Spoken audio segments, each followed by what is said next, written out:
நம்பிக்கை துரோகம் என்பது எவ்வளவு பெரிய பாவம் தெரியுமா?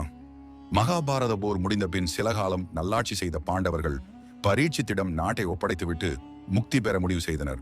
இதனால் மேருமலையை நோக்கி பயணம் செய்ய புறப்பட்டனர். பாண்டவர்கள் திரௌபதி மற்றும் யுதிஷ்டன் வளர்த்த ஒரு நாயும் அவர்களை பின்தொடர்ந்து சென்றது. பயணத்தை தொடர்ந்து சிறிது நேரத்தில் திரௌபதி மயங்கி கீழே விழுந்தாள். அதனை அடுத்து சகாதேவன், நகுலன், அர்ஜுனன், பீமன் என ஒருவர் பின்னொருவராக சுருண்டு விழுந்தனர். இறுதியில் தர்மனும் அவரை தொடர்ந்து வந்த நாயும் மட்டுமே பயணத்தை தொடர்ந்தனர். அந்த சமயம் தர்மரை நோக்கி வந்த இந்திரன் தன் விமானத்தில் ஏறும்படி தர்மரை அழைத்தார்.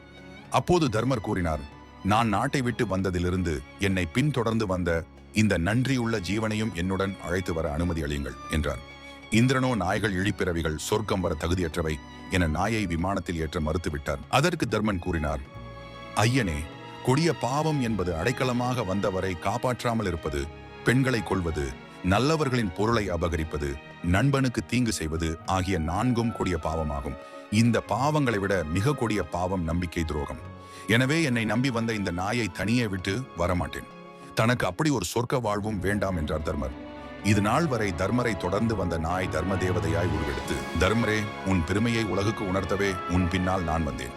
இழிந்த பிறவியான நாய்க்கும் நல்லது நடக்க வேண்டும் என நினைத்ததால் உனக்கு நிகரான ஒருவன் விண்ணிலோ மண்ணிலோ பிறக்க மாட்டான். மனிதர்கள் இறந்த பின் அவர்களின் ஆன்மா மட்டுமே சொர்க்கம் செல்லும். நீ உடலுடனே சொர்க்கம் செல்வாய் என வாழ்த்தினார் தரும தேவதை. நம்பிக்கை துரோகம் என்பதில் ஆண் பெண் என்ற பாகுபாடு கிடையாது. தன்னை நம்பி வந்த எந்த ஒரு ஜீவனையும் கைவிடுவதால் ஏற்படும் பாவமே மிக கொடிய பாவம்.